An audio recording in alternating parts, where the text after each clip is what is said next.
Hello, everyone, and welcome back to another episode of the Cover One Roundup here, live on the Cover One YouTube channel. We just went live now. Hello, everyone. Welcome.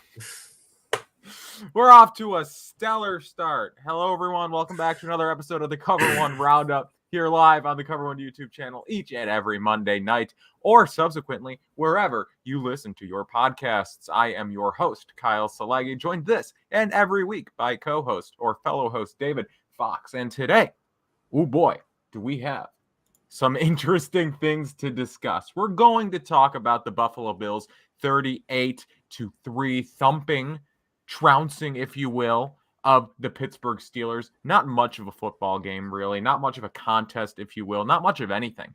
It wasn't even cathartic, really, because there were still some things that went down that we're going to talk about here, David, regarding the Buffalo Bills. But overall, strong performance from the team. We will talk about our takeaways from that, what went right, what went wrong, and all that other good stuff you've come to expect from this podcast.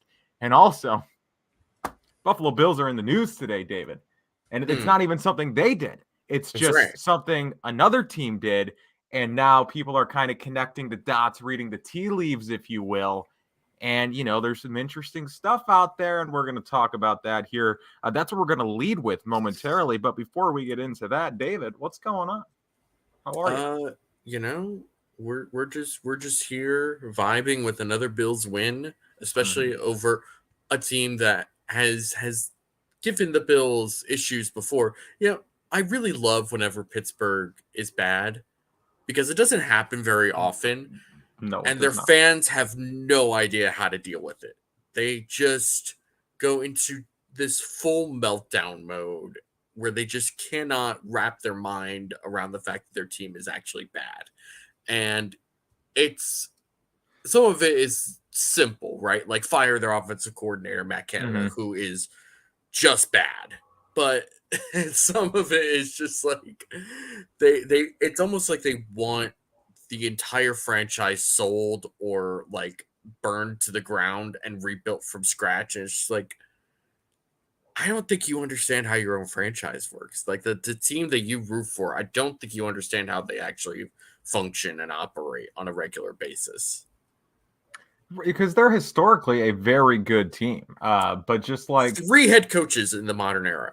Three head coaches in the modern era. That's insane. Historically, the model of consistency and the model of, I mean, it's a model that's like so successful that you can't replicate it. Like if you try to model your build after the Pittsburgh Steelers, you're doomed to fail because at some point you're going to get stuck with like Doug Marrone.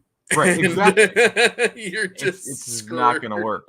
But you're right. No, it is kind of weird because it's a fan base that's not used to being bad. Just like for a long time, the Buffalo Bills were not used to being good. And now we're kind of spoiled. Are Bills fans too spoiled? They booed when they punted up 38 to whatever yesterday. I think that was more of a sarcastic booing than anything else. Have we had it too good? I mean, yeah, but like that's what you want. You want to be a little spoiled when it comes to your favorite sports teams, you know? You want to be able to just be like, yeah, I don't want to punt ever because we can do better. Yeah, it's just it is what it is. Let's not read too much into the single punt from yesterday. Was it only one punt? I didn't watch a lot of the fourth quarter. I will say for the sake of progressing, yes, it was one punt. So, before we move any further, this show and Cover One in general are brought to you by Underdog Fantasy. David, can you tell us a little bit about Underdog? I would love to tell everyone about Underdog Fantasy because Cover One is once again excited to partner with the most dynamic game in fantasy football, and that is Underdog Fantasy. If you have just the one home league each year and that one draft each year isn't enough for you, then Underdog Fantasy is for you. It's all the fun of drafting your own players, but without the waivers and lineup decisions.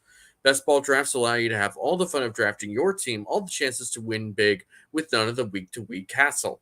Use promo code COVER1, that's the number 1, when signing up to make your first deposit, and Underdog will match that deposit up to $100. That is $100 in free play if you use the promo code COVER1. Even better, Underdog's Best Ball Mania 3 contest is going to make 3 players millionaires. That's right, $10 million in total prizes, $2 million to the first, $1 million to the second, and $1 million bonus to the team with the most regular season points. That's 3 chances to win at least $1 million. Sign up now using promo code COVER1 and take your chance at $1 million today with Underdog Fantasy. Again, that is promo code COVER1. Thank you, Underdog Fantasy, for sponsoring the whole shebang, if you will. Also, if you feel, like spending some cash, might as well check out Cover One Pass. Become an insider today. What is Cover One Pass? Great question, person. It is Cover One's subscription service, if you will, for just $57 per year. Great value. You get exclusive members-only content such as film breakdowns, great written content over on the website. You get access to the Cover One Premium Slack, which is just a community of a bunch of Bills fans just always communicating about a bunch of stuff there in the Slack. Very active chat. Great stuff. And again, $57 per year. You're not going to find a better value in all of the Buffalo Bills land, if you will. You're just not going to find it. So check that out. Again, One Pass. Become an insider. Also, subscribe to the Cover One YouTube channel, all the podcast feeds, all of that good stuff. Okay. Housekeeping is done, David. We can actually move on. I think I messed up, sadly. What'd you do? I know, right? You might be thinking like, Kyle messed up. What's going on here? I wanted to make a graphic, but I think I saved it as a JPEG instead of a PNG. Ooh. Yes, that's what I did. Okay, I'm mad. Anyway, I made a graphic for this first segment. It's not the Roundup this week. Well, it kind of is, because the Roundup is a segment where we talk about the latest Buffalo Bills news, rumors, information, all that stuff in a quick roundup fashion. But it's not really Buffalo Bills news / rumors. It's Carolina Panthers news, because the Buffalo Bills, I guess, less successful older brother now. Is that what it is? Like, the Buffalo Bills are like the young rock star CEO.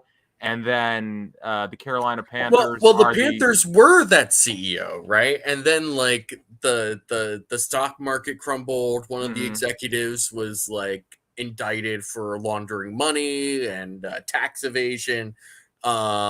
So then the whole company collapsed, and then like a bunch of people knew who the younger brother was, and they all went to him and his company, and now they're doing great. And the older brother is just kind of like bitter and angry and trying just to sort recapture of like his youth, hooked up with a college and like person. right. And then like the younger brother's like, well, you can always join me. I mean, you're not going to be in charge, but he's like, no, I need to do this on my own. I need to do this for me, And it's just like, what are you going to do? So the Panthers today fired Matt Rule. They did a good thing. Finally moving on, which is just so funny because, like, why? Well, you do it 5 games into the year. What changed between January and now that you're like, okay, now I've seen enough from Matt Rule? It's like he's been this bad the whole time. It turns out the superstar offensive coordinator, Ben McAdoo, is not the superstar offensive coordinator, and it turns out trading for Baker Mayfield, who'd have thunk? What was it, a month before training camp started to compete with Sam Darnold, wasn't the best possible solution for your offensive problems. They gave a desperate man the keys there at the end, and they were just like, hey, do whatever you got to do to save your job. And they set their team back another however many years.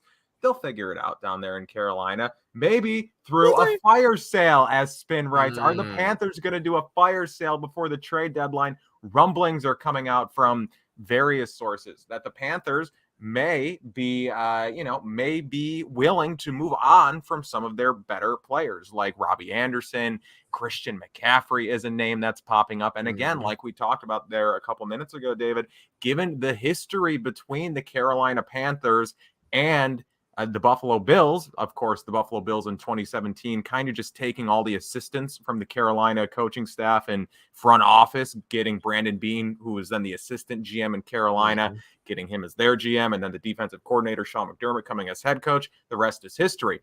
So obviously the tea leaves are there, the connections between the Buffalo Bills and the Carolina Panthers regarding Christian McCaffrey. And again, you just look at the situation for what it is. You look at the Buffalo Bills are maybe the best team in football. Christian McCaffrey is maybe the best running back in football. And the Buffalo Bills, what's their biggest position of need right now? Probably running back. Probably running back.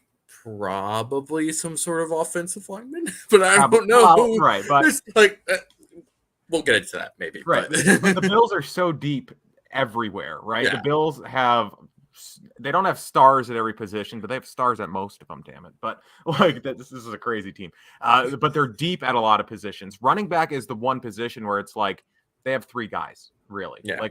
Like even at offensive line, right? Like Dawkins is a Pro Bowler. Saffold's former Pro Bowler.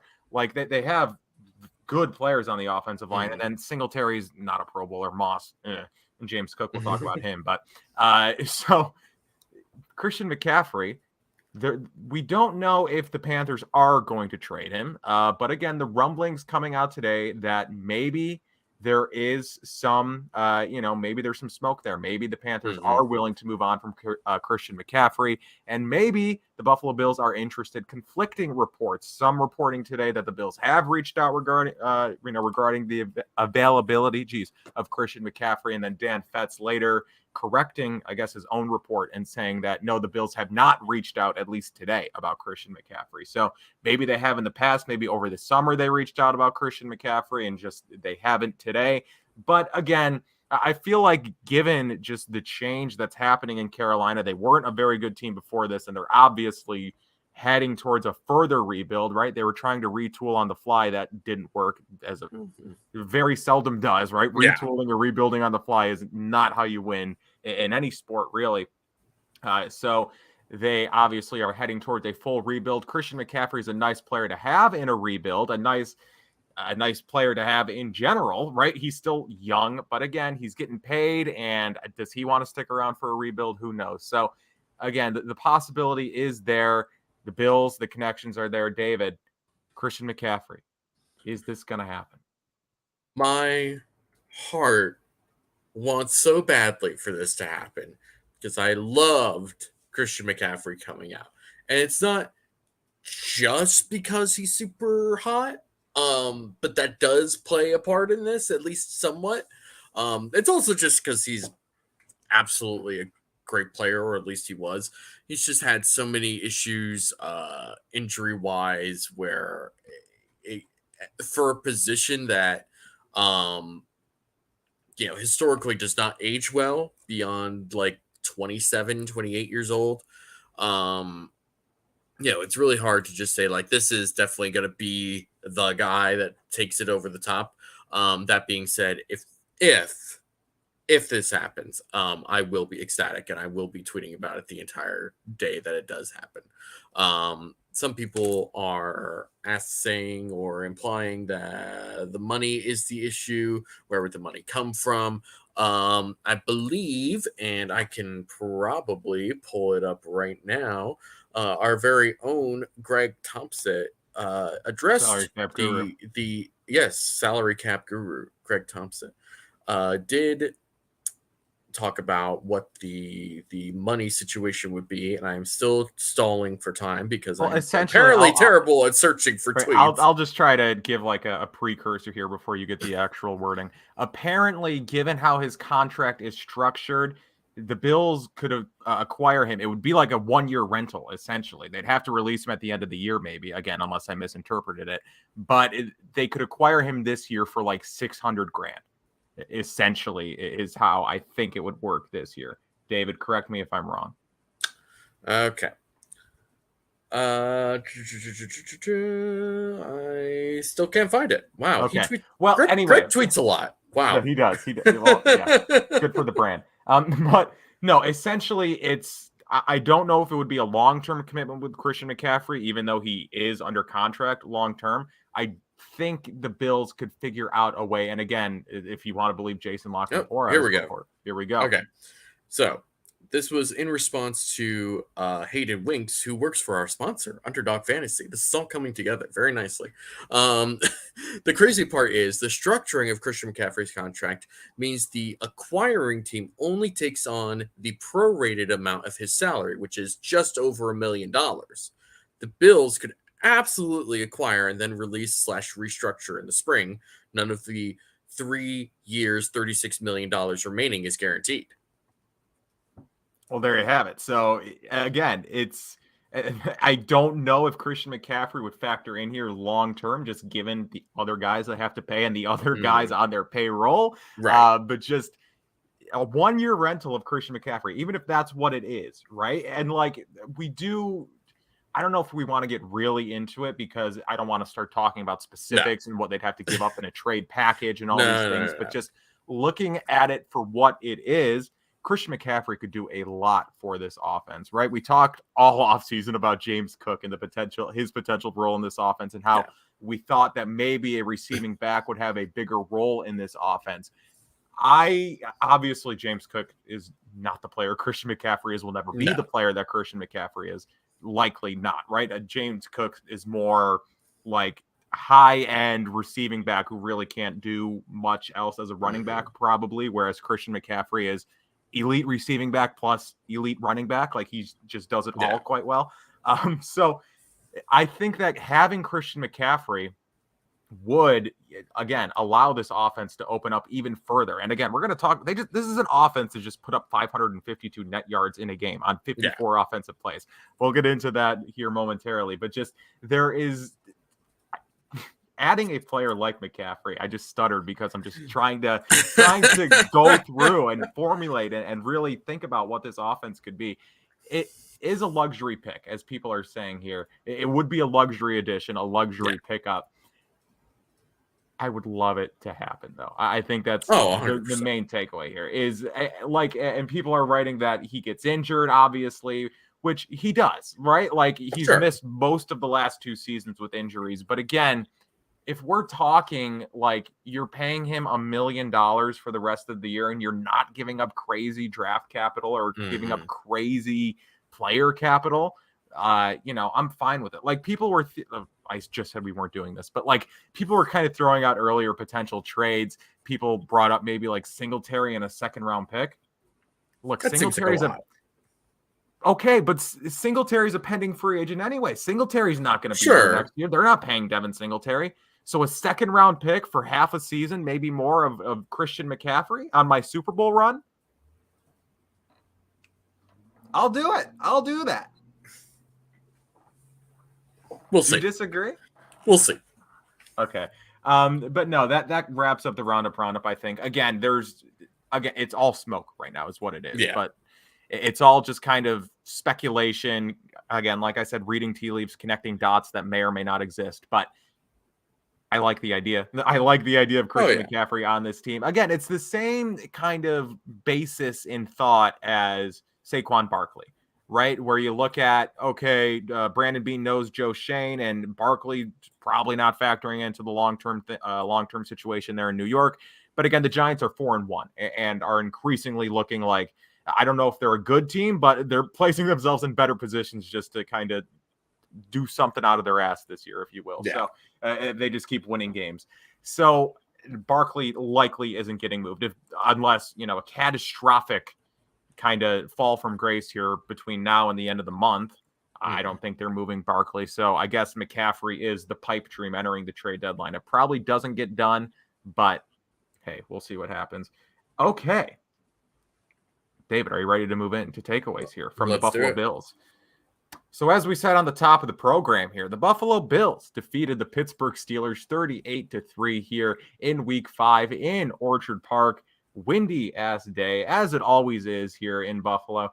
I was thinking watching this game, I was like, wow, it is weird that like every home game broadcasted from Buffalo or from Orchard Park rather, always seems to have some sort of weather thing impacting it, right? Whether it's the wind or just cold or, there's always something with the weather going on. And then I was just like, well, maybe that's just like an everyday thing. Maybe the weather does suck in Buffalo. Maybe I've just gaslit myself into thinking that the weather's not that bad. You've truly acclimatized to the Buffalo area enough where you're just like, this is normal to me. Right. What am I supposed to do? Be upset that it's windy or rainy or gray and nasty? This is my life. It's a beautiful town. It truly is. I love it. Look, I'm not. Yeah. Move literally anywhere else that isn't Florida. I mean, anyway.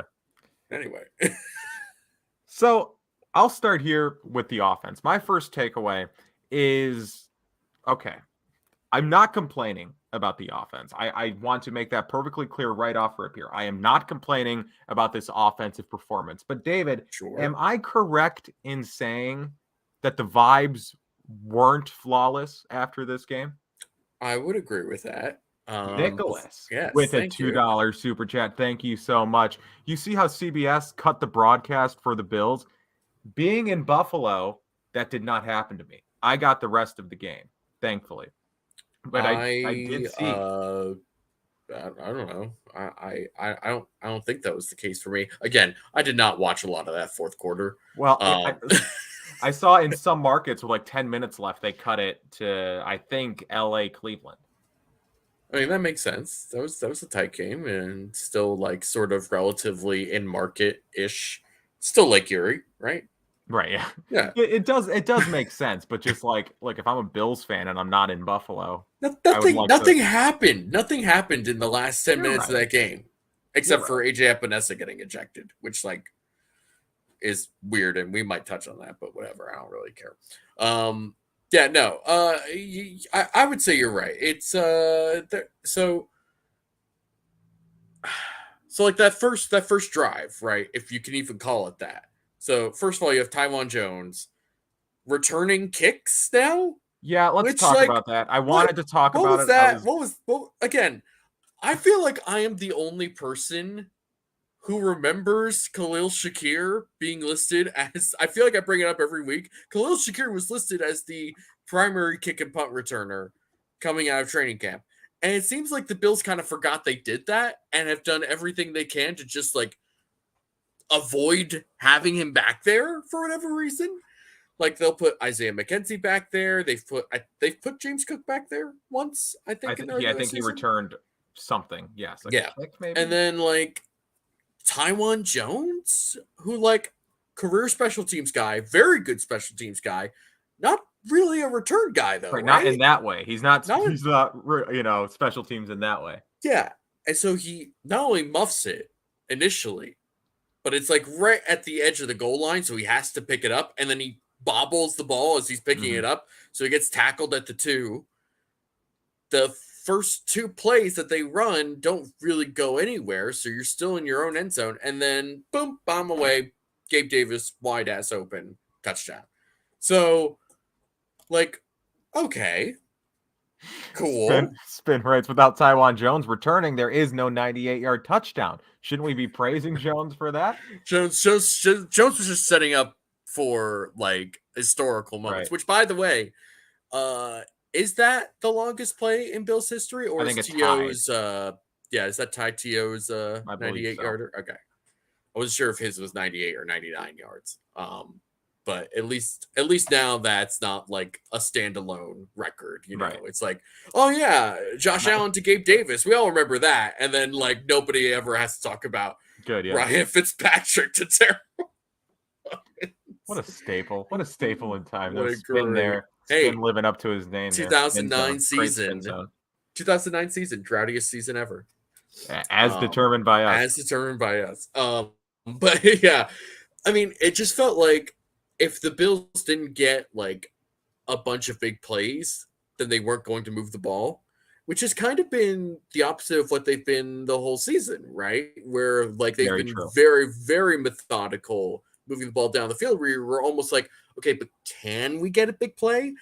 And now now it's like, okay, so we can do this and we can do that. Can we do them both at the same time, like on the same drive a little bit? Like a big play, go to like, 30 third down conversions a couple of times, and then a big play for a touchdown. Like, it just sort of feels a little Unbalanced, disjointed and discombobulated, unbalanced. Yeah.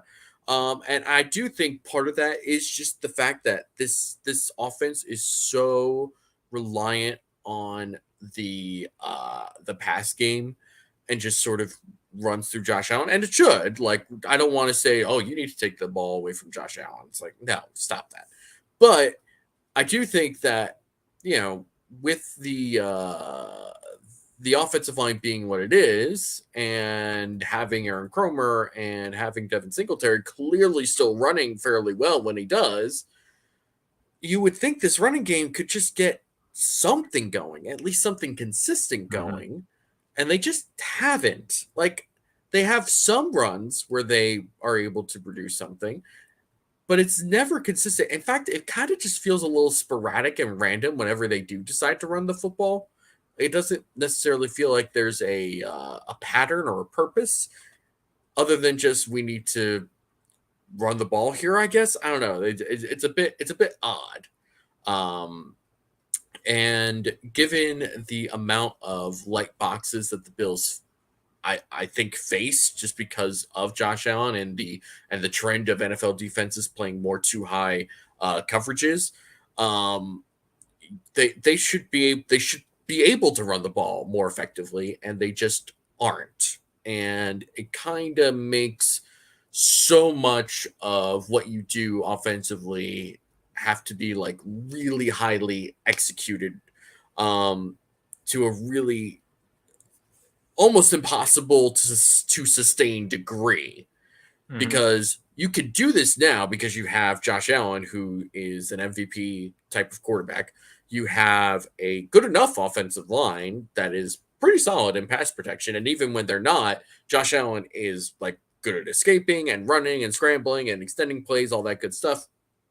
You have great options at receiver with Stephon Diggs, who is leading the NFL in touchdown catches, I believe. Yep. You have Gabe Davis, who returned to the preseason hype form yesterday. And even when you have both of your starting slot receivers out, boom, insert your 5th round pick from Boise State, Khalil Shakir, in for a great game. Oh, we're going to talk about him later. We're absolutely going to talk about him because he got me 16 points in fantasy on as a last-minute start, which was very important for me. How many players are in your league that you started Khalil Shakir? Listen to me. I am 1-3. I am in the fight of my life right now. I am ahead by like just under 25 points. The opponent I'm going against still has Devontae Adams to play. I have zero confidence in my ability to win this game. Good. No, this is a PPR league. This is not good. No, we're not going to talk much about fantasy football. No. But I needed 16 points from T. Higgins and Derek Carr to win my game. T. Higgins got me 0.0, so I need 16 from Derek Carr. Awesome. Good luck with that. Anyway, so yes, thank you. Okay, let's get into the numbers here regarding the Buffalo Bills offense, because statistically it was a stellar game. But like we talked about, vibes are kind of fluctuant, if you will. So you look at the numbers here. Buffalo finishes with 552 net yards. 552 yards of offense on 54 offensive plays. That is an average gain of 10.2 yards. They were averaging a first down a play. Yeah. That is insane. I tried to do some research, right? Because that's what everyone comes to this podcast for. They come here for the in-depth analysis and the in-depth statistical research that we do, right? So I got like 5 years back to try to find the last time the Bills averaged 10 yards per play offensively. I got to 2018 and I was like, I know for a fact they didn't do it in 2018. Like, no shot. So they haven't done it since at least 2018. I don't know if they've ever done it, but at least in the last 4 or 5 years, the Bills have not averaged 10 yards of offense on each play, because very few teams ever do that. That is insane to average a first down per play. Again, what else can I say? Very good. That's, again, the hallmark of an elite offensive performance, or I guess the definition or the personification. That's not the word. Whatever. It was a good offensive play. Yeah. Or game. Josh Allen, 424 passing yards and 4 touchdowns. David, we just shit on the run game, but did you know that Josh Allen did not finish this game as the Bills' leading rusher? Wait, did he not? I'm actually a little surprised by tied Devin Singletary to be the Bills' leading that. rusher. They each had 42 yards. Josh Allen did so on one fewer carry, but they each had 42 rushing yards. And again, Allen gets these 424 passing yards and 4 touchdowns, playing with no Isaiah McKenzie, no Jamison Crowder, which I know, huge loss, Jamison Crowder, and no Dawson Knox, who McKenzie and Knox, of course, have developed into very reliable targets there for Josh Allen. And then Allen yesterday, with this kind of depleted, I guess, secondary weaponry core, if you will, because he still has Gabe Davis, he still has Stephon Diggs, and boy, did he target them. But then the drop off from there, he doesn't have his 3, I guess. He doesn't have Knox, and he doesn't have McKenzie, and then Crowder, whatever. So he has youngsters who he has to kind of deal with. He has Khalil Shakir in the lineup in a significant role. He has Isaiah Hodgins in the lineup in a relatively significant role. He has Quentin Morris playing. He was I don't know if he was the starting tight end. I don't know who got the start at tight end, if you will. But he was the guy who was targeted at tight end most often.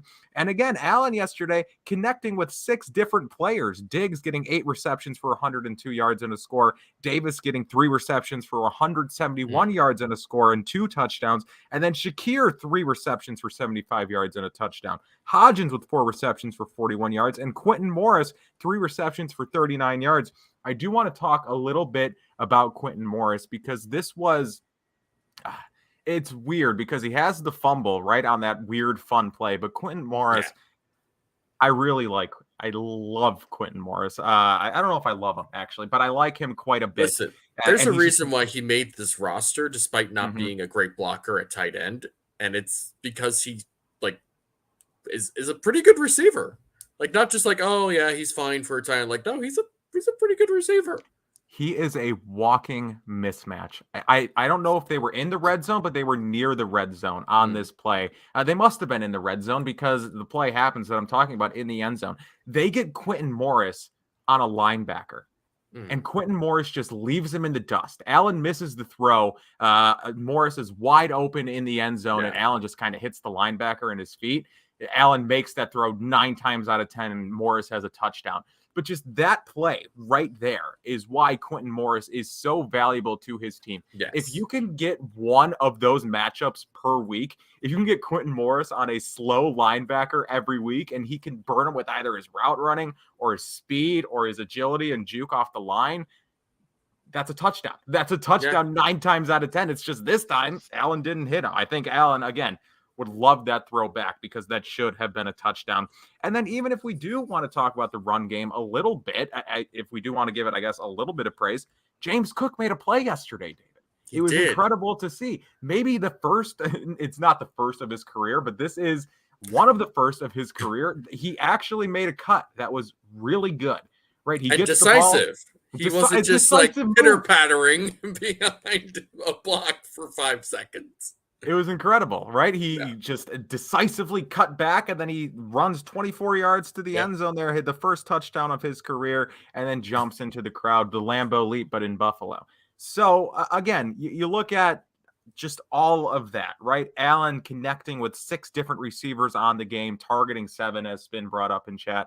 And then with Shakir, Hodgins, and Morris not being every week contributors, if you will, Shakir, I think, is going to be moving forward. But and then you look at, and then Singletary got a reception as well, obviously. And then the 552 net yards, 424 passing yards from Allen, all very good stuff. But again, we talk about this. We talk about how great of a performance it was offensively.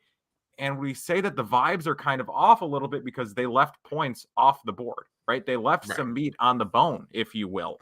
They the Bass field goal on the second drive of the game after the Pittsburgh special teamer fumbles it. I don't even know if he ever had his hands on it, but they fumbled the ball. Buffalo gets it in plus territory, and then Bass kicks into the wind and the ball gets blocked. That's whatever, turnover, or not a turnover on downs, but a turnover, I guess, technically. And then Quentin Morris fumbles at the goal line. Josh Allen throws the ball to Levi Wallace. I don't know if that was technically a red zone turnover because I don't know where the ball was snapped, but it was damn close to the 20. Yeah. If it wasn't a red zone turnover, it was very close to a red zone turnover. And Levi Wallace, of course, intercepts the ball in the end zone. Good for Levi Wallace. Right. I tweeted, I was like, you simply cannot blame Josh Allen for not expecting Levi Wallace to make a play. Like, this is a pro Levi Wallace podcast. We like Levi Wallace. He was a very sound technical corner in his time in Buffalo. Would never describe him as a playmaker. Just not his game. Not an athlete, not really a playmaker. He'll get the occasional interception, which is exactly what, and he played Davis. That was great coverage, actually. Yeah. So just, again, they leave points off the board. There's 17 points right there that could have been, right? If Davis comes down with it, if Morris gets in the end zone and doesn't fumble, and then if Bass, again, whatever. The Bass thing is whatever, just given the conditions, given that it was blocked. I'm not really placing too much stock into that. But again, that's 14 points that they leave off the board at least. And then I do want to talk about the run game. We talked last week just about how this run game hasn't gotten anything going. And maybe it's because they just don't want to get anything going with it. They're just not a team that is built to run the football. And when you have Josh Allen, why would you be? Why would you put a lot of stock in the running game? But again, 11 carries from the running backs yesterday. That is the lowest number of the year, the fewest number of running back carries for the Bills this year. And it's not like this is a high number to begin with. They're usually coming in at like 14 or 15 every week, come in at 11 yesterday. And again, this is a game where the Bills win 38-3. They are up very early. The game kind of gets away from Pittsburgh very early. It's a script or a game that kind of, you would think, okay, maybe they do try to give a little confidence to the running backs later in the game. Maybe they do focus on the running game a bit and try to, get something going on the ground because, just run out the clock. The game's already out of hand. Right. But again, 11 carries. I'm not complaining. I don't want it to sound like I'm complaining about an offensive performance in which the Bills put up 500 yards and average a first down per play. I'm certainly not. And I'm not complaining that the Bills were exciting yesterday and that they were pass first and they're always pass first. I'm not complaining that they weren't boring and didn't focus on running the ball. I would never do that. But I am just saying it just goes back to what we were talking about, David, just about the unbalanced of it, right? They kind of relied on the big play yesterday, which is not what they've done all year. So again, a very good offensive performance, but it's one that you leave the game just thinking like, they do have a near historic day in terms of production, in terms of just all of that. And it could have been even better. Yeah, I wholeheartedly agree. Mike writes, you're complaining. I'm not complaining.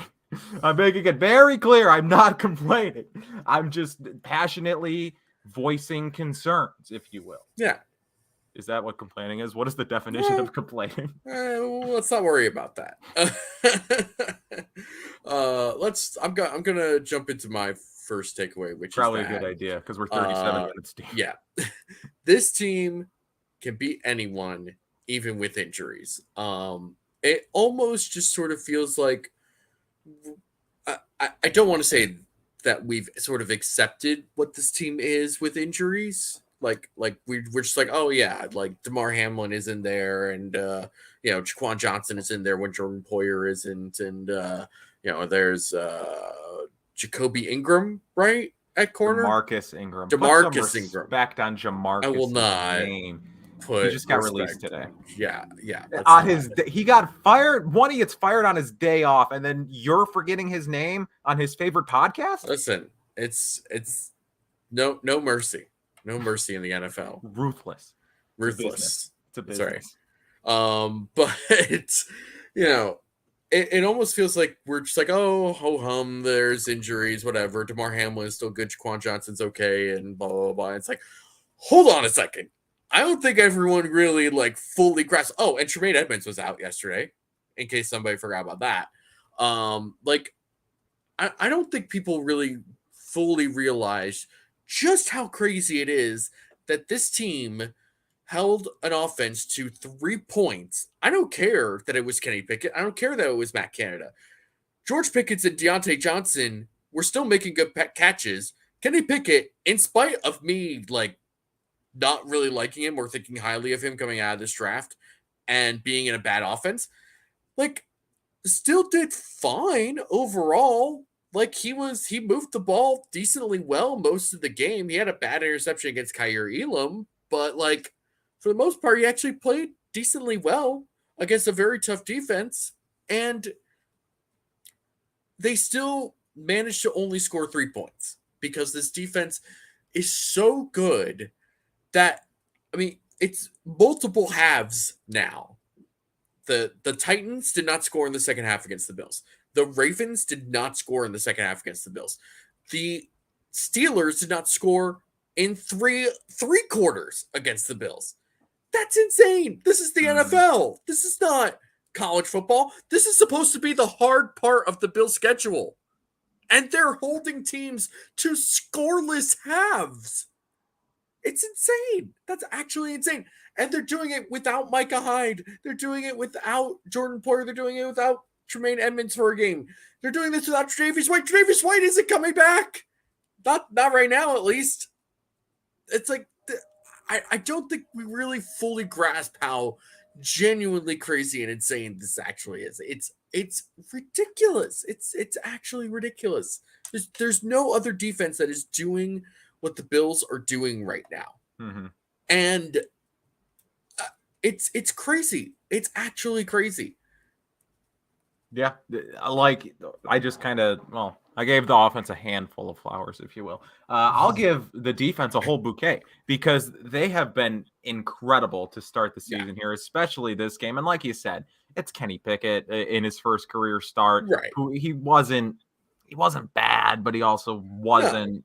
They did. It was funny because Mike Tomlin yesterday, before the game, says, "Oh no, we're playing with a full slate here. We're playing with a full playbook. It's not like we have Duck Hodges at quarterback or anything." Which rude. According to PFF, Duck Hodges is better than Josh Allen, so you think you would add to the playbook for Duck Hodges, but whatever. And then 2, Kenny Pickett. I kind of see maybe I don't know if it was not a full playbook or maybe Matt Canada's just not good, but they kind of were not. I'm trying to figure out what I want to say in the most nice way possible, I guess. They very much did not want Kenny Pickett to face the elements, I guess. They did not want Kenny Pickett to face the weather. It was all short game stuff. It was so much short game, quick game stuff. And that's why you didn't see a lot of sacks from the what was a clear mismatch of the Bills defensive line versus the Steelers offensive line, which had they just done a sort of typical drop back kind of game, I mean, that we're talking 8 or 9 sacks, honestly, because there's absolutely no way that Steelers O-line would have held up against them. But, they really kind of, I want to say that they neutered the offense, but I mean, this is kind of just what a Matt Canada offense looks like. It's a lot of pre-snap motion. It's a lot of sort of, fake plays, a lot of those little jump passes, a lot of the shovel options. It's a lot of quick slants and outs and maybe a corner. This is more or less what the Matt Canada offense is. And it's why people don't think that highly of Matt Canada. One of my worst takes in history, and I've had some doozies, right? All I have to do is listen to this podcast for more than 10 minutes, and but one of my worst takes historically is in 2018, right? Just after the 2017 season. So this is early 2018. Bills fire Rick Dennison looking for an offensive coordinator. And I'm like, wouldn't hate Matt Canada. You know what Matt Canada is? Matt Canada is Greg Roman, but without any of his run game ability. Greg Roman is probably the best run game designer in the NFL. And if you take that away from him, Greg Roman is basically just Matt Canada, and Matt Canada is pretty bad. Yes. Not good. But again, the defense, regardless of the circumstances, the Buffalo Bills defense, without Tremaine Edmonds, without Micah Hyde, without Tre'Davious White still, they're still able to limit this, I guess, whatever offense you will. People were praising Tyrell Dodson in chat. Spin writes, Dodson played really well in place of Edmonds. It's a recurring theme here just in general. And as where I have to find the comment, there was a really good comment. Bills fan 21 writes, "I'm inclined to think it's the coaching. Backups come in and don't miss a beat. It's happening 100%. at every position, and it is coaching, right? With T-Dot coming in place of Edmonds and not necessarily not missing a beat, but still performing very well and kind doing of what running he's the defense. supposed to be doing." Exactly. The cornerbacks, unless you're going down to the Jamarcus Ingrams of the world, it's not, the Bills coaching staff, the defensive coaching staff in particular, and the defensive back coaching staff, as we've talked about at length on this podcast, this is a very good coaching staff that gets these guys, puts these guys in positions to succeed, and they do it each and every week to the point where, like they're saying in chat, like we just talked about, when you do miss injuries or when you are missing players due to injuries, it is next man up, and you're not necessarily, you largely can play with an unchanged, I guess, scheme, an unchanged game plan, because these guys are so well coached, are put in these positions to succeed and make the most of themselves, of their abilities, that they still perform, I guess, is how I'm wrapping up that long and rambling thought. They don't miss a beat more than they come in on either side of the ball, especially defensively. So yes, great defensive game plan here, or game outing, whatever. And like you said, David, this team can beat anyone. They almost beat the Dolphins down most of their players. They're down a couple of pass catchers and a starting middle linebacker today, plus Hyde, plus White, yesterday rather, and they win 38-3 against not a good team. And that's where I'll leave it. That's all right. Set myself up to be like, not a good team, a great team, but no, just not a good team. Okay. Yeah. What's your next takeaway? Ooh, this is a great takeaway, if I say so myself. Look, I hate to be the type of guy that pats myself on the back. And David, I don't like to place our podcast on a pedestal or anything, but sometimes, when you're right, you're right. I went back today and listened to our draft recap. After the 2020, this year's 2022. So after this year's draft, and we were both very high on the Khalil Shakir pick. We both said that this was the best value pick in the draft, maybe the best pick in the draft for the Buffalo Bills, and that if he gets on the field, which could happen as soon as this year, given Jamison Crowder's injury history, we said that verbatim. Look what happened. So Isaiah McKenzie out with a concussion, Khalil Shakir. McKenzie out with a concussion. Crowder's on IR with his fractured ankle, I believe he has. So Khalil Shakir forced to play this week after a strong outing in spot duty last week. Shakir gets significant reps yesterday, and he delivers. I guess that's all you can say about Khalil Shakir is he delivers. Dude makes plays. He is a playmaker. And he's going to be an incredibly difficult player to take off the field when if Crowder comes back, when McKenzie comes back, which may be sooner rather than later. Of course, all concussions are different, but just given the general recovery timeline of concussions, McKenzie's probably coming back relatively soon. But still, Shakir is going to be a player that, look, if he gets taken off the field, it's not going to be because of something he did. And I do want to talk about yesterday. He did make a few rookie mistakes yesterday. It wasn't a flawless game from Khalil Shakir. Of course, Tywan Jones, after his whatever botch there on the goal line to start the game, Khalil Shakir takes over return duties, and he does, mixed bag, if you will, but I would say largely a plus. He had a good kick return. He had a good kick return, and he kind of let a punt go by him that he probably should have just fair caught or something. But should have fair caught it, but he let it go by him. They downed it on the 2. That's whatever. It's not whatever, but again, this is a 5th round pick playing in week 5. You're expecting a few mistakes from Khalil Shakir. And again, he did drop a ball. I don't remember particularly on the field where it happened. If it was over the middle on the sideline, whatever, but he did drop a pass yesterday, and his hands coming out of college were a bit of a concern. He had 10 drops in college, so whatever, that's something to keep an eye on. But again, that's something that Chad Hall theoretically could kind of coach out of him as he gets further than week 5 of his NFL career. Right. But let's talk about the good here with Shakir. Let's focus on the good, because, oh boy, was there a lot of it. Like I said earlier, 5 targets for 3 receptions, 75 yards and 1 touchdown. The touchdown, David, was maybe his least impressive play on the day. And that's not to say that it wasn't a good play. I think the Bills were in the red zone. If they weren't in the red zone, they were very close to the red zone. Just a crossing route over the middle of the field, burns his man, catches it near the goal line, and then just crosses in. His first career touchdown. Beautiful play, beautiful route. Wow. The two good plays, though. Again, not to say that was a bad play, but the two more impressive plays. The first coming in the first quarter, he is surrounded by 3 Pittsburgh Steelers 30 yards down the field.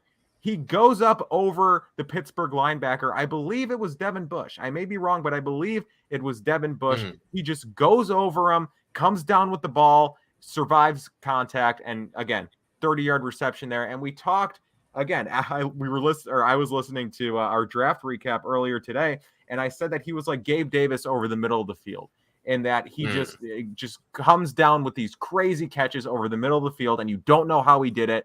You just don't understand how he contorted his body in such a way to make the catch, or he survived the hit that he took. It's just, there's things that don't make sense about how he plays over the middle of the field. And he, again, first really prime example here in the NFL, coming on this 30-yard reception in triple coverage and surviving colliding hits there and coming down with the catch. And then also we talked last week about his rack ability, run after catch ability. He had that play last week where he just kind of turned. I think it was, he caught it behind the line of scrimmage and he picked up 14. Had a play yesterday in the second quarter. It was a 2nd and 7. Allen got him the ball 4 yards past the line of scrimmage, turns it into a 20-yard reception. That just runs. Right, just turns up field and goes. And that's the beauty about Khalil Shakir. And like we talked about, had a 34-yard kick return there. He is too damn good to not have him on the field. I think we've reached the point where, like, look, he's overtaken Crowder on the depth chart for me, at least when Crowder of course is hurt right now. But Khalil Shakir has done more in his opportunities than Jamison Crowder has. And then Isaiah McKenzie, not to say that McKenzie has played poorly, he's actually played quite well, I think. Yeah, I think McKenzie has definitely had probably the best start to a season as a receiver that he's had before. But they are different players, right? Like McKenzie is somebody that has done a lot of work to improve his route running, improve his hands. But his size is always going to kind of present a bit of an issue. And there are times where McKenzie definitely plays above his size. But there's also just like the way that you see Shakir move, how smooth he is, how natural everything is for him. It's very difficult for me to say that you can keep Shakir off the field, of course, barring some sort of, strange or bad rookie mistake or whatever. But it's also interesting that, both McKenzie and Shakir can both have return duties as well. I mean, and let's be honest, this is a nice problem to have.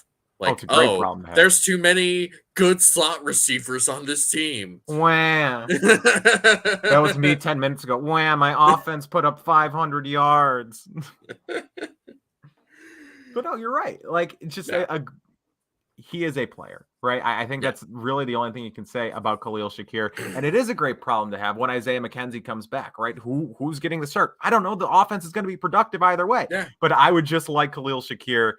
Again, he is a player that I would really like to see develop into something. And, the more reps he gets now, the better. And then Mike writes, Shakir will run sweep and maybe even throw one soon.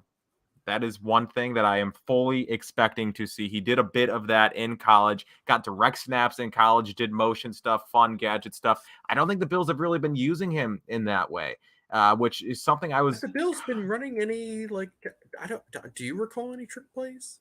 I'm not even talking about trick plays. I just mean like guys in motion, like generally. No, I'm with you, but a staple of a Brian Daboll offense is a lot of trickery throughout the season.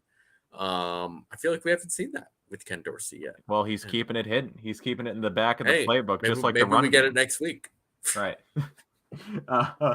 I'm just saying, right? Shakir is the secret weapon. Shakir is your guy if you're looking for a yak. Absolutely. And the porn bots are back. Hell yeah, dude. We made it. We're back, baby. But yeah, just a very strong performance here from Shakir. Very excited to see what he can do moving forward. And again, I'm not expecting like an increased role, so to speak, because they have Davis, they have Diggs, they have Knox, who's going to be returning. And McKenzie's still the starting slot receiver. There's only, so much of the ball to go around. But as Mike kind of alludes to there, I think Shakir obviously he has the history of being able to do this trick stuff, this gadget, not even trick stuff, this gadget stuff, if you will. So I think that might be the role, unless McKenzie kind of plays himself out of the starting slot receiver job, which it doesn't look like he's going to do at this point.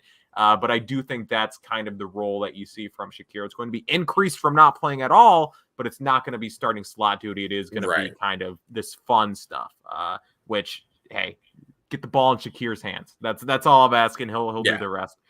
David, if you don't have anything else to add about Khalil Shakir, what is your second takeaway? My second takeaway is that the preseason hype train for Gabe Davis is all the way back because he had himself a Randy Moss on Thanksgiving against the Cowboys type of game. He did. That was, first of all, 98-yard touchdown for him is just awesome. Because he's not Gabe Davis is a very good receiver. He's not really a yak type of guy. Nope. And yeah, when you beat everyone down the field and a ball is thrown perfectly in stride to you, it's kind of hard to not score in that way. But then, he gets another touchdown where, okay, I don't think I've really seen something quite like this. Stabs it with one hand to begin it, brings it into his body.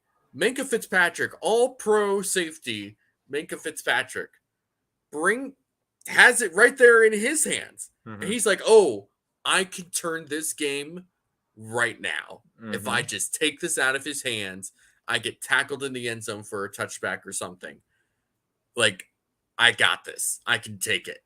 And then Gabe Davis was just like, no, you don't. And then just ripped it right out of his hands, right in front of the sprayed catch on the field. Absolutely ridiculous. And at first on the TV broadcast, you see it and you're like, oh wow, what a great play, what a great catch, all that good stuff. And then on those replays, you're like, oh my God, that is the most insane, wrestling for the ball that I've ever seen. I mean, that is just ridiculous.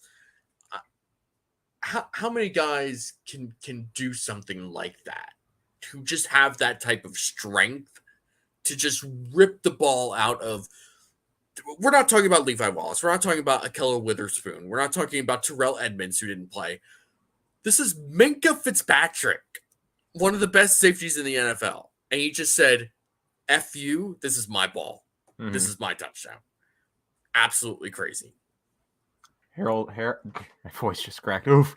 Harold writes, that voice had the announcer, or that catch had the announcers getting hyped. If you're a football fan and you were watching that and you didn't get hyped, I don't think you're a football fan. I don't think you like football, simply. Yeah. Right. I mean, I was going crazy. That's like watching the Odell Beckham catch or the George Pickens catch and be like, whatever.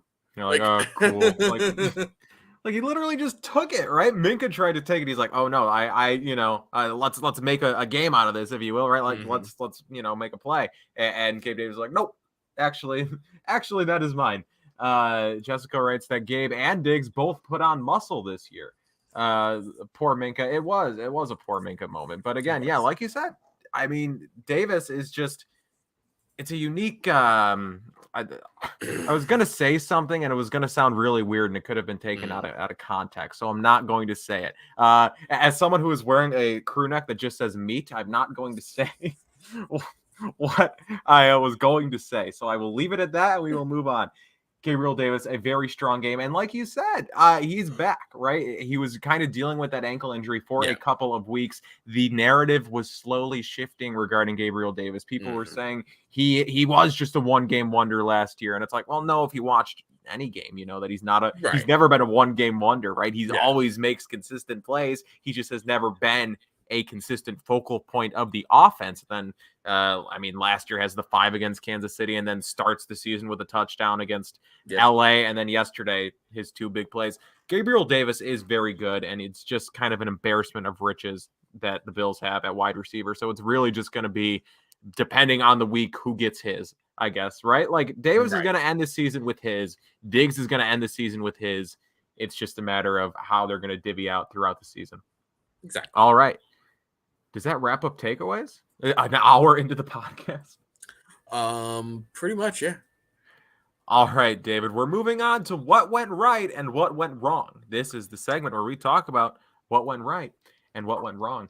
I would like to bring up a player for what went right. And this is a player that, we have a lot of loyal Cover One Roundup maniacs here who watch us each and every week. This is a player that I shouted out on the first episode of this podcast ever. And it's a player that I have at every opportunity. Haven't had many opportunities to give him some love since then, but every opportunity I do have, I take it and I run with it, and I'm doing no different today. He's a safety. His name is Damar Hamlin. He is a menace, and I'm not talking phantom.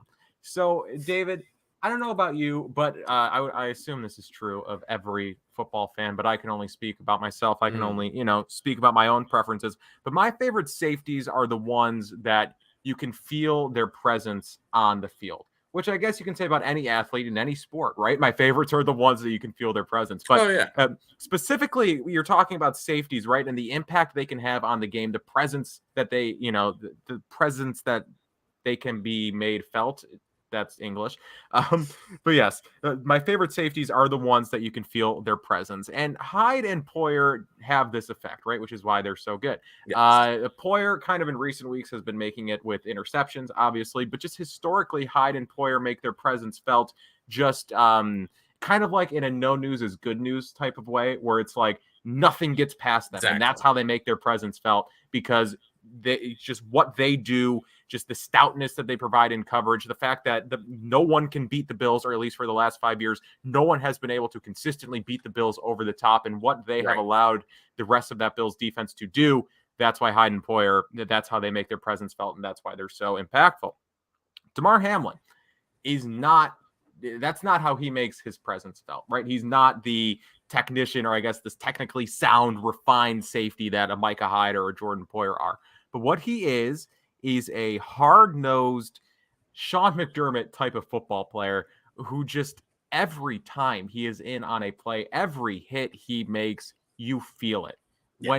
When a play is made on the field and you don't catch who made it, there's just a certain feeling that Damar Hamlin plays have, where it's like, I guarantee that's Hamlin. And then number 3 gets up and it's like, yep, that was him. You can just tell with Damar Hamlin. Again, very just feisty, aggressive player, if you will. Very aggressive in the run game, very active in the run game. Had 4 run stops yesterday. That might have been a season high. If not, it almost had to have been a season high, but 4 run stops, very active. Had a bunch of snaps in the box yesterday. Had 6 tackles total.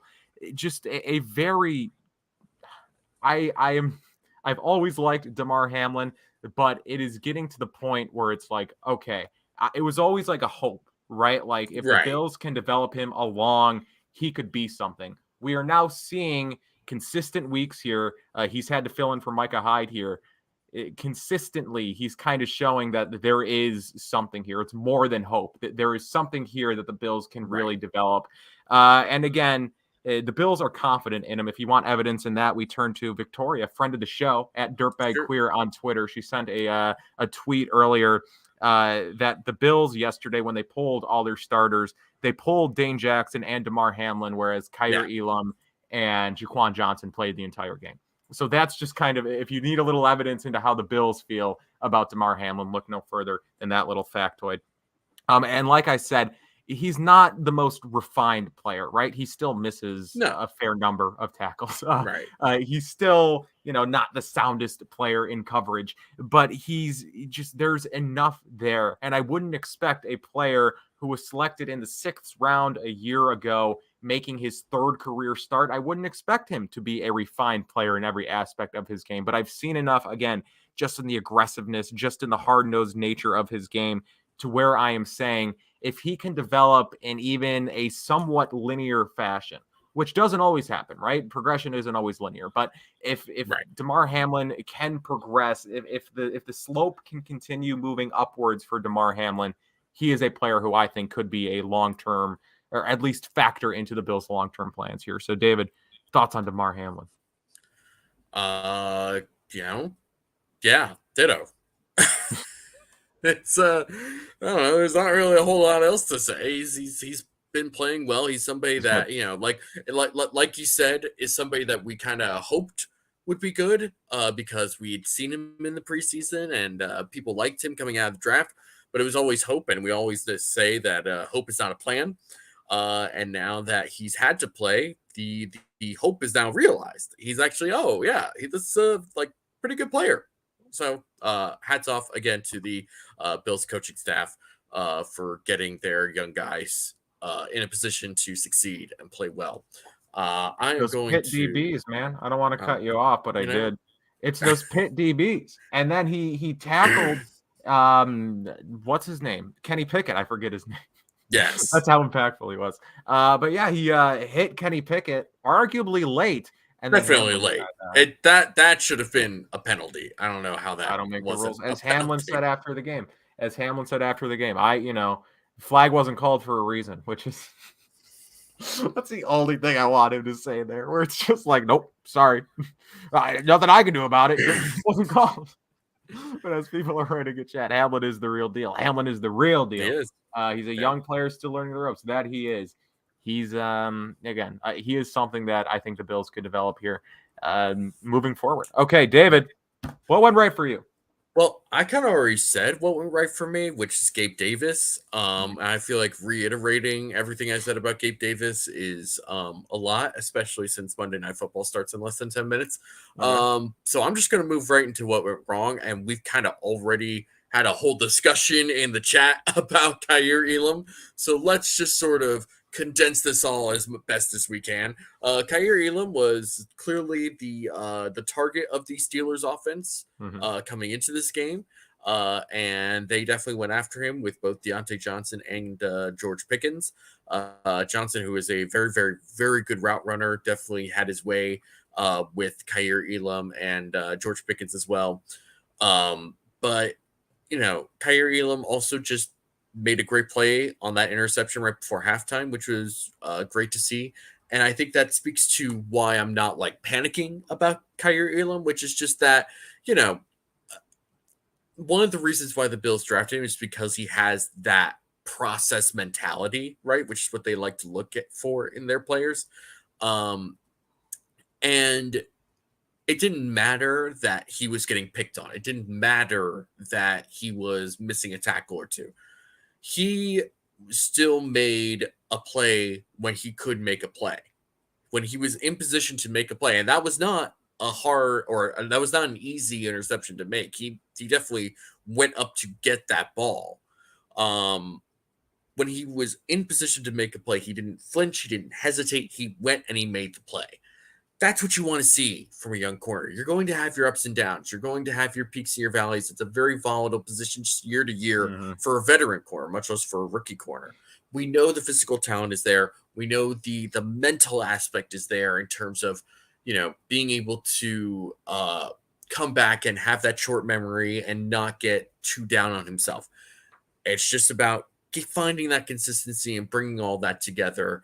And I think he will. And, did he go wrong yesterday? Sure. I mean, he got picked on, and that is just the unfortunate aspect of it.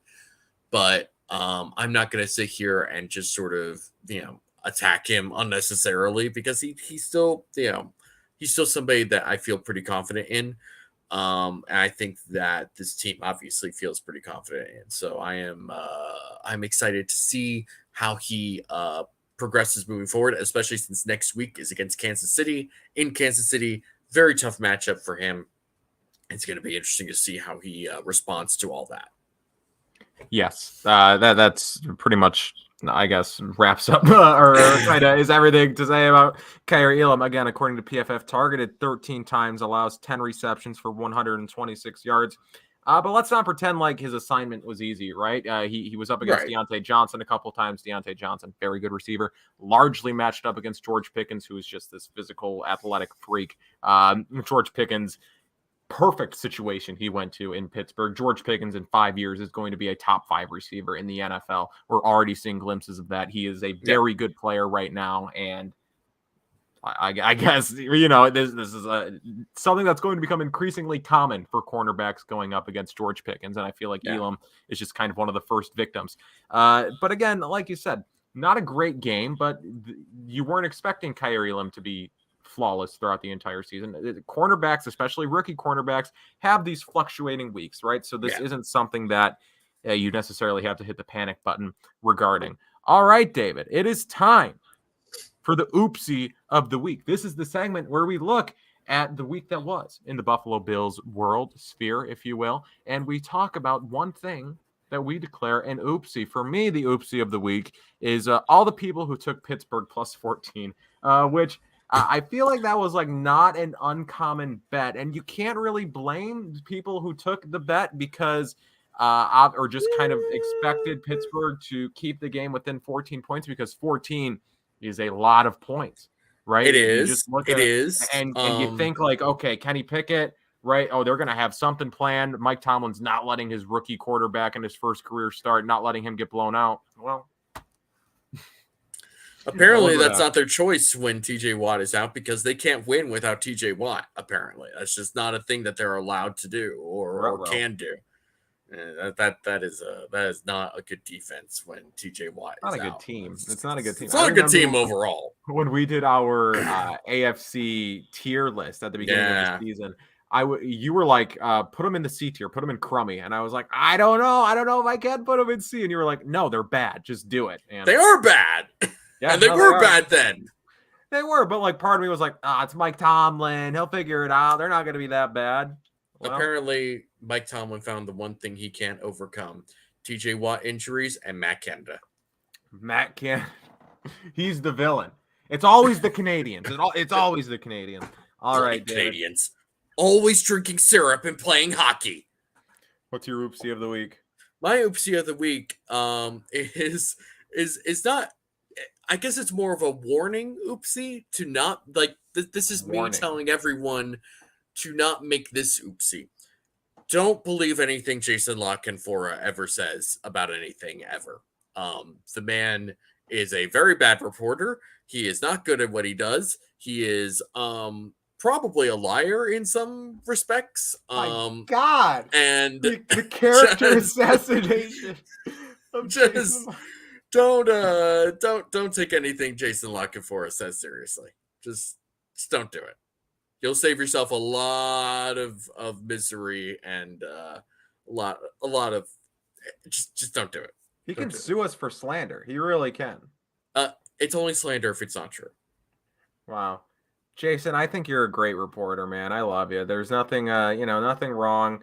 Now we are gonna get sued for slander. No, you do great work, Jason, and we'd love to have you on the podcast to discuss the latest news, rumors, and all that stuff surrounding the Buffalo Bills. Maybe in a roundup.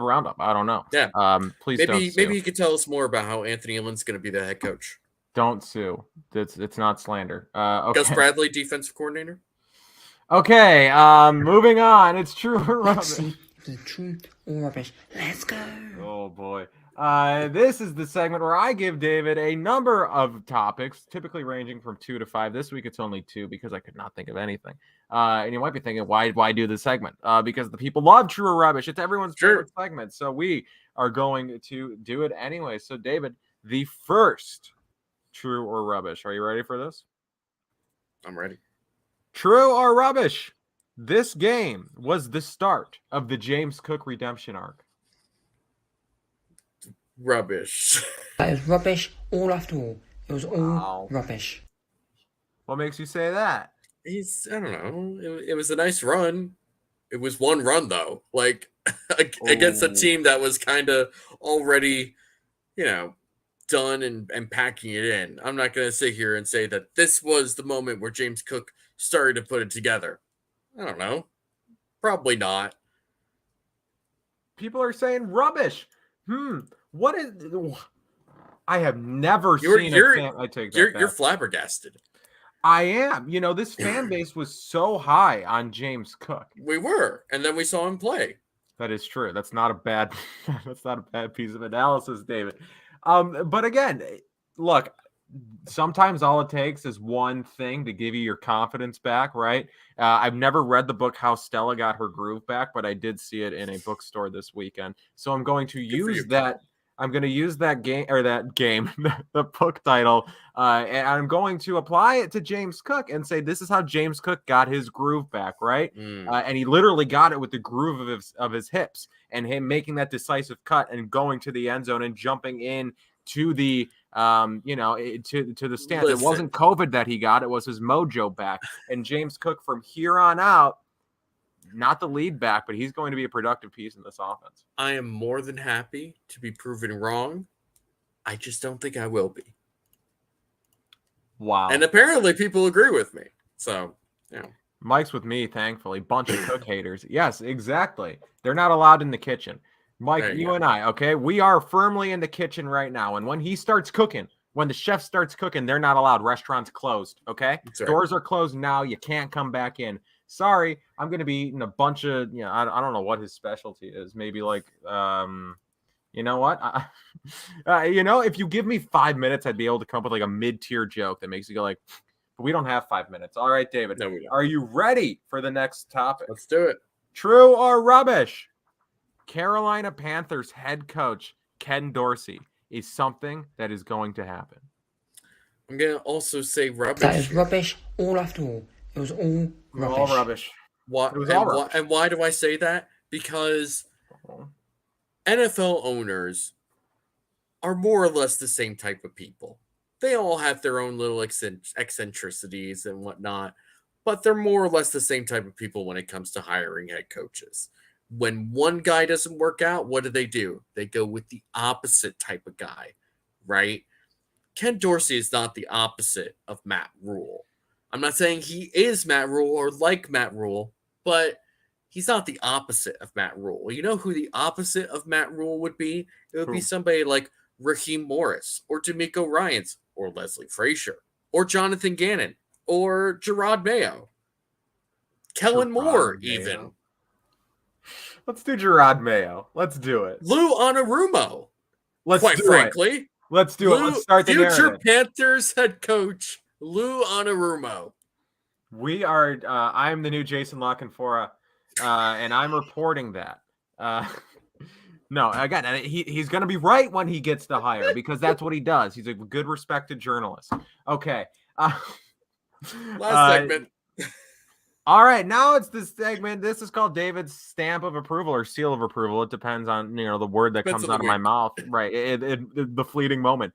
This is the segment where we momentarily look away from the professional game and turn our attention to the collegiate level. And David Fox, noted college football expert, will highlight one game that you should keep an eye on this week. Maybe it has to do with the Buffalo Bills. Maybe there's a Bills connection. Maybe there's a coaching staff connection. Maybe there's a player that you can watch at a position of need. Or maybe, just maybe, it's going to be a really good football game. And you might be thinking, I thought this was a professional football podcast. Well, we just talked about that for 1 hour and 17 minutes. Let us live, please. David, which game are you giving your stamp of approval to this week? So we are going to hedge our bets a little bit because there's several games that really intrigued me this week. The first being the headliner of the week, which is Alabama versus Tennessee. I believe this is in Knoxville, and it is Tennessee just made a great statement against LSU and has been hot all year. Josh Heupel has that team cooking, especially on offense. It's like going to be very interesting. God. But Alabama is dealing with an injury to Bryce Young. And if he can't go, it's going to make that game that much more difficult for Alabama. And if he does go, I think that there is strong potential for a very big shootout in Knoxville, Tennessee. And I am excited to see that. Speaking of shootouts, Oklahoma State versus TCU. TCU remains undefeated after defeating our beloved Jayhawks. But Sonny Dykes is a great offensive mind. Mike Gundy is Mike Gundy. And the Cowboys last week managed to survive a scare from Texas Tech. Both of these teams are very offensive oriented because, of course, it's the Big 12, and it'll be interesting to see exactly how this plays out. Lastly, we've got the Lincoln Riley led Trojans, who are inching closer and closer and closer to trying to bring the Pac-12 back to relevance and maybe a playoff berth. They're going to be going against the University of Utah, who are a very well-coached team, who definitely gave UCLA a strong fight last week. We will see how that all goes this week. So if you're looking for something to watch, try one of those 3 games. It's going to be a fun Saturday. Watch Heisman hopeful Hendon Hooker, Tennessee quarterback. That's right.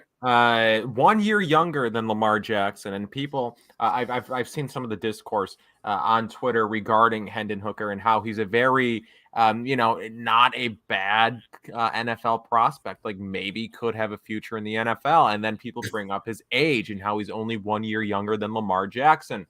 What isn't being brought up, but I do think it's an interesting point that I think makes him even more attractive to NFL coaches or NFL front offices is that you can get a discount on his second contract because he'll be eligible to start collecting Social Security. So I do think that is a reason why Hendon Hooker could have some, appeal to these coaches and to these front offices because he is so old. He's the new Brandon Whedon, if you will. Sure. Mm-hmm. Yeah, I agree. let's put it that way. Did Sean Tucker have any tweets about whether or not he was pleased with his bye week this week? I have not checked, but I'm sure it was something like, I had my bye week today. Syracuse did not win by any score. I am pleased that I had the week off, but I am not pleased that I could not better myself as a man and as a football player.